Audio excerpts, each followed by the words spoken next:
মন্দির থেকে বেরোতে না বেরোতেই এত বৃষ্টি শুরু হয়ে গেছিলো যে আমরা কোনো রকমে গাড়িতে উঠে সোজা যে ক্যাফেতে যাব সেটা মন্দিরের পাশেই ছিল, সেই গ্যারেজে এসে দাঁড়ালাম। আর বাবুকে এখানে একটু খাইয়ে নিলাম, কারণ দেরি হয়ে যাচ্ছিলো বলে ওকে একটু হরলিক্স এনেছিলাম, সেটা খাইয়ে নিলাম। আর সুমন আমাদেরকে নামিয়ে দিয়ে আসলো আবারও সেই ক্যাফের সামনে। তারপরে ও গ্যারেজে গাড়ি রেখে সোজা চলে এসেছিলো ভেতরে, আর আমরা সেকেন্ড ফ্লোরে চলে গেছিলাম, কারণ ফার্স্ট ফ্লোরে সবাইকে দাঁড়িয়েই খেতে হবে, তো সেকেন্ড ফ্লোরে বসে খাওয়ার ব্যবস্থা ছিল, তার জন্য আমরা ওপরেই সোজা চলে গেলাম। আর সুমন তখনও আসেনি, যার জন্য আমরা একটু বেশ ঘুরে ঘুরে দেখছিলাম কোথায় কি বসলে হয়, মানে বাবুকে নিয়ে যেতে একটু কমফোর্টেবল জায়গা পাই আমরা।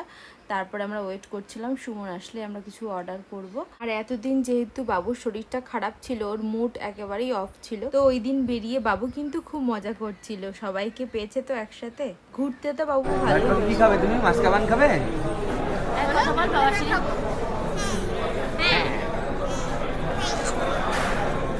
আরে কফি খাবে এনারা বলছে, চা খাবে না কফি। শোনা কফি কফি। আমরা চলে এসেছি হায়দ্রাবাদে ফেমাস নীলুফার ক্যাফেতে। তো এখানে এসে আমরা 4টে কফি অর্ডার করেছি, আর সুমন বলেছে যে ও হচ্ছে গিয়ে চাই খাবে।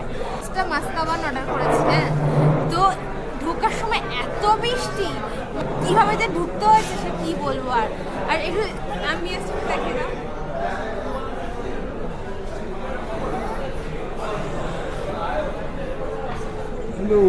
আর আজকে তো আমাদের ষষ্ঠী, মানে আজকে বেরোনোর কথা ছিল না, আজকে আমরা অষ্টষষ্ঠী করেছি আমি আর মা।